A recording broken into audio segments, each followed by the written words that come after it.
Well, Tamsin, the 52-year-old mother of 2 adult children, told me that she hopes to be a grandmother before she gets out. She is sentenced to 5 years behind bars. And even though her well-publicized crime was self-defense, she says anyone, including you, could end up where she is now. But believe me, the city of New York is not in any better hands if I'm in jail tonight. But in jail is where Barbara Sheehan is now. She was surrounded by her family as she headed to the Queen's Supreme Court to turn herself in. But before doing so, she spoke exclusively with Pix 11 News about the conviction that still has some legal experts puzzled. It makes absolutely no sense. Acquitted for the crime, but found guilty on what I used to commit the crime that I was acquitted of doing, which was not a crime. It was self-defense. What she was acquitted of was the fatal shooting of her husband, Raymond Sheehan, in February 2008. He was a retired NYPD sergeant who, according to his wife and children, was increasingly physically violent with her over their 24-year marriage and had on numerous occasions threatened to kill her. She said she was in fear of her life when she shot him with 2 of his guns, and a jury believed her. But they convicted her for criminal possession of a weapon for using the second gun. She could have gotten a lesser sentence, but the judge said no. To give me 5 years for it. I've never gotten a speeding ticket.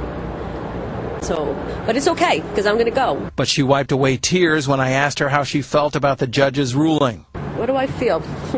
I really don't know if I should say what I really feel. But apparently he didn't like me too much, and I don't know why. I'm a Christian, I'm a Catholic, and I have to forgive, so I don't really want to say. Sheehan entered the courtroom with her family and attorney. She never came back out and instead was taken off to jail. Before that happened, she spoke about the positive things she hopes to do behind bars.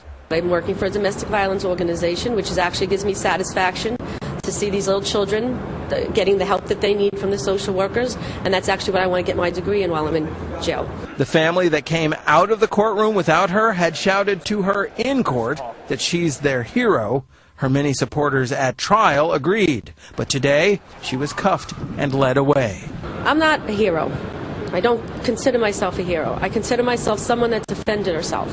But she also had this warning. I defended myself with a legal weapon in my own house, and I'm going to jail. It can happen to anyone. It can happen to anyone's family member. So you got to watch out. Now, Sheehan told me that with time served and good behavior, she's likely to get out of prison in about 3.5 years. She's filing an appeal, and her attorney told me that he's confident that the higher court will allow her to be released from prison. But Tamsin, in prison is where she will be for the foreseeable future. Let me ask you something. She's had a lot of support over the past 5 years. Yes. Did her husband have any support during the trial, before or after? His twin brother showed up at trial every day. Okay.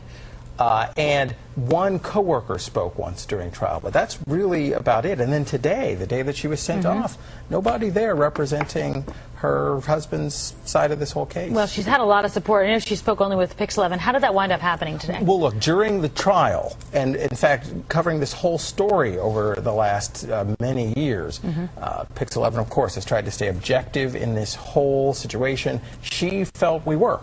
And so you might recall Kirsten Cole, our colleague, spoke with Barbara Sheehan exclusively one-on-one after her acquittal for the murder that ended up winning an Emmy Award. Right. Barbara Sheehan felt that we were objective throughout and said, look, when I have to go to prison, which I'm going to have to do, I will only speak with you because I know Pix 11 tells it straight.